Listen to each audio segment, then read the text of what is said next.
Welcome to the NCO Journal podcast. I'm Sergeant Joni Jackson. Today, our discussion will encompass understanding Army doctrine and the NCO, also mission command and small unit leadership. Here with me is the Mission Command Center of Excellence Sergeant Major Christopher Prosser. There were some major takeaways during your NCO PD, Sergeant Major. So let's highlight a few of those talking points. You discussed doctrinal changes throughout the years and why there are so many, and that it's important to understand the doctrine hierarchy. Can you explain doctrine hierarchy and its importance to an NCO's growth as a leader? That's a great question, as doctrine has undergone quite a few revisions in the past year, and most of that is due to the fact that Field Manual 3-0 operations has changed the way that we fight, going back from a counterinsurgency focus into large-scale combat operations. Of the 15 ADPs that we revised this past summer, we considered two of them to be the capstone. So it's ADP 1, which is the Army, and ADP 3.0, which is operations. And they apply to all leaders. The other ADPs, from training to leadership, mission command, operations, and others, explain the purpose of the Army and how we accomplish our mission.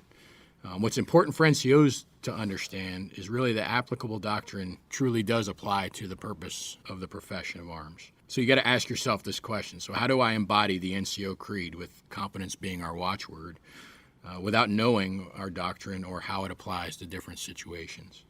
And another point is that we adopt these concepts and lessons learned. If you know multi-domain operations as a concept, all these external threats and challenges, all of those apply to doctrine, which is why it changes consistently as we move along and as technology is developed and as new threats emerge or old threats no longer become credible. So that's kind of how the Army defines its doctrine, how the Army creates its echelons of doctrine.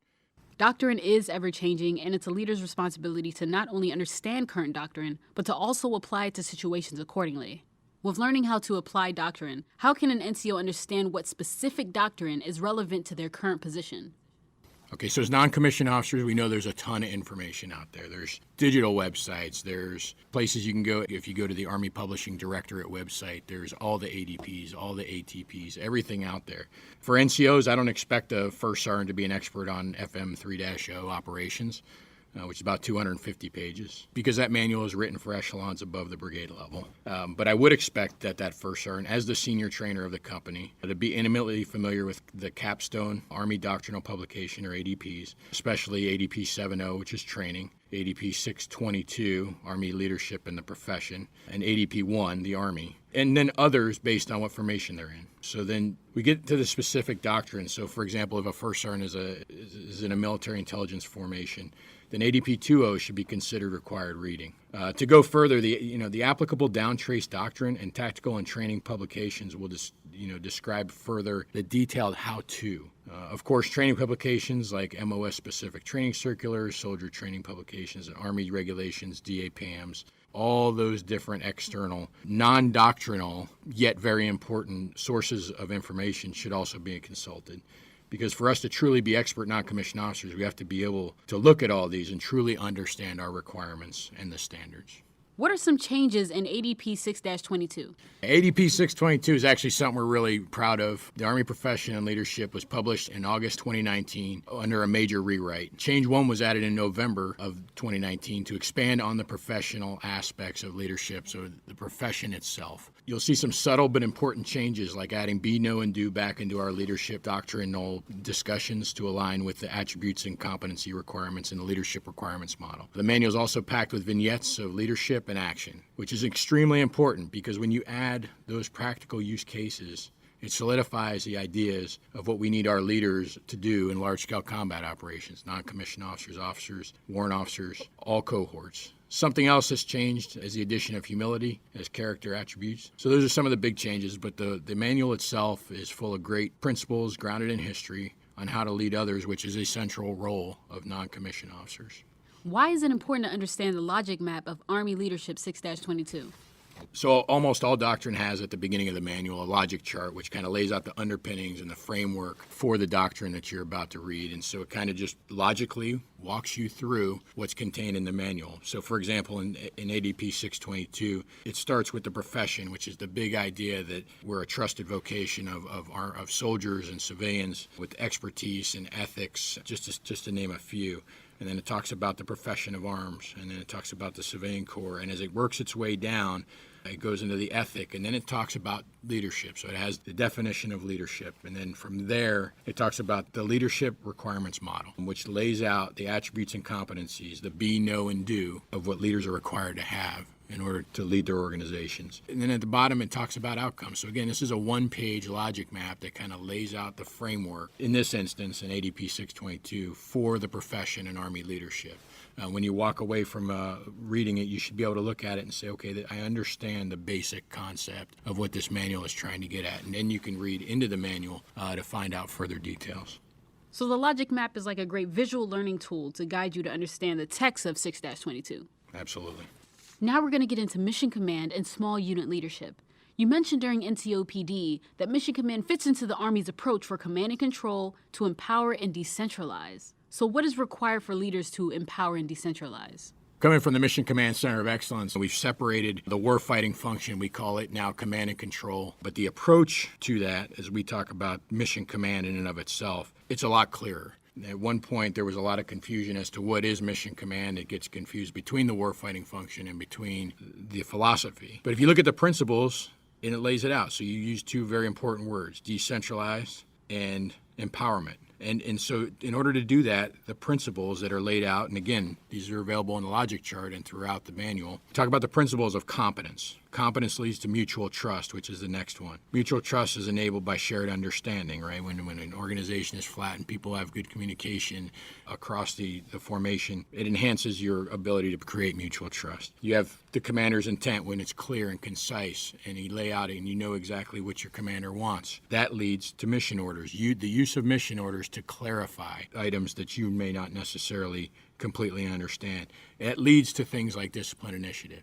If you tell me exactly how to do something, I will do it exactly how you tell me. If you give me the commander's intent, which is the purpose, key tasks, and the end state, then I can use my discipline initiative with my expertise, again, leading back to doctrine as the underpinning and understanding what is expected, you will get a better result. And I think the last part is risk acceptance and understanding that risk acceptance does not start at the bottom, it starts at the top. Leaders have to accept risk for subordinates. And so when you have risk acceptance and you have all these other 6 principles of mission command, you can leave a highly functioning organization. You create this culture that doesn't just happen overnight. It takes time. But the whole point of having that culture means that you don't have to be micromanaging people. And non-commissioned officers, we don't like to be micromanaged. We like to be given the things like commander's intent. We like to be trusted. We want to be competent, ensure that everybody understands, to take that discipline initiative, understand where we can and can't accept risk appropriate to the situation, and accomplish the mission. Speaking of culture, how does Army culture affect how NCOs lead? Okay, so, first thing we got to talk about is, our Army culture, right? It's our beliefs, values, practices, right?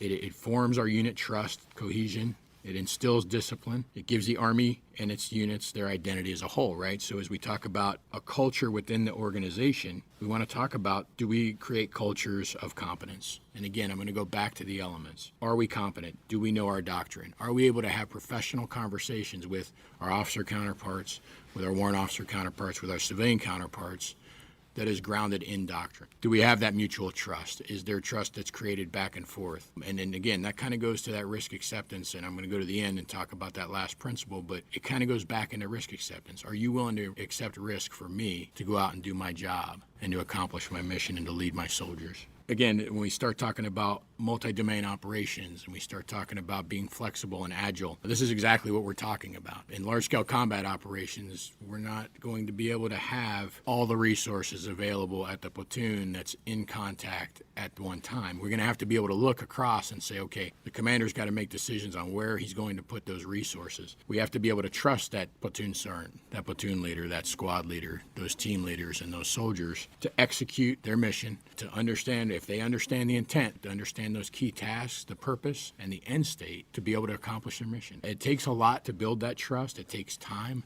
And leaders have to be cognizant of that, because you can lose it in a second, all the hard work that you've done to gain it. And again, it's a culture. It's not something you do. You don't just walk out and say, all right, today we will exercise mission command. It's something that you do day in, day out, whether it's working in the motor pool, or it's out in the field, or it's in large-scale combat operations. It's something that your organization has to embrace and your organization has to understand. Because again, at the beginning and the end of it is empowerment and decentralization. And you can't have that if you're not exercising those 7 principles. Well, how does cultivating that culture translate to an NCO's representation and reflection of themselves? That's a great question, because I think one of the most important things that leaders have to do is to self-evaluate, and they have to be able to take objective looks at their organizations. A lot of times when you're down in the business doing the work, it gets really hard to see yourself, see your organization, and sometimes you have to pull back. We do have things like external evaluators at the DIRT CTCs, people that'll tell you what you're doing right and what you're doing wrong. But oftentimes, to understand the culture of your organization, it takes that person to stand back and give an honest assessment to themselves, and really to look at it within themselves and say, how can I do this better? As non-commissioned officers, again, if you're knee-deep in the mud with the soldiers, it's sometimes hard to see. Sometimes you have to pull yourself away a little bit unemotionally and look at your formation and say, are we doing the best that we can do? Do I trust my soldiers? Do they trust me? Am I as competent as I can be? Do I understand my doctrine? Do I understand the standards? Do I understand how to train? All those things go into understanding how you are influencing your organization. If you don't do that, then you end up, again, repeating the same mistakes over and over again. You could have a breakdown in trust. You could have a breakdown in competence within your organization. So, again, it's looking at yourself, understanding that you have an extremely important role as non-commissioned officer. You're influencing America's sons and daughters every single day to do things that they wouldn't normally do. So what does a unit with a culture of mission command look like? I think that units with a culture of mission command, you see excellence. You see excellence in everything they do. You see pride. You see buy-in.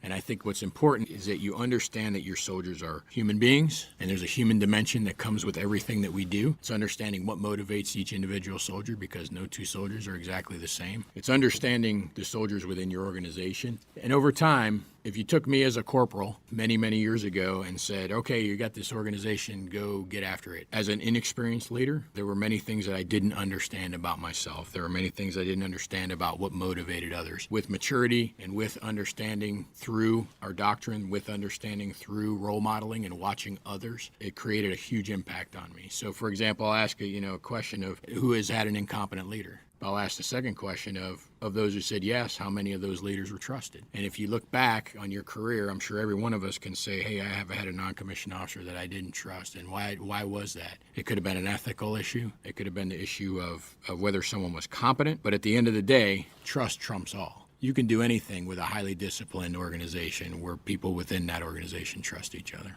Thank you so much, Sergeant Major Prosser, for joining us and covering mission command and small unit leadership and Army doctrine and the NCO. Thank you for allowing me to come out today and talk to you all, because it's extremely important. And I think doctrine and understanding the NCO's role in doctrine is extremely important to our Army.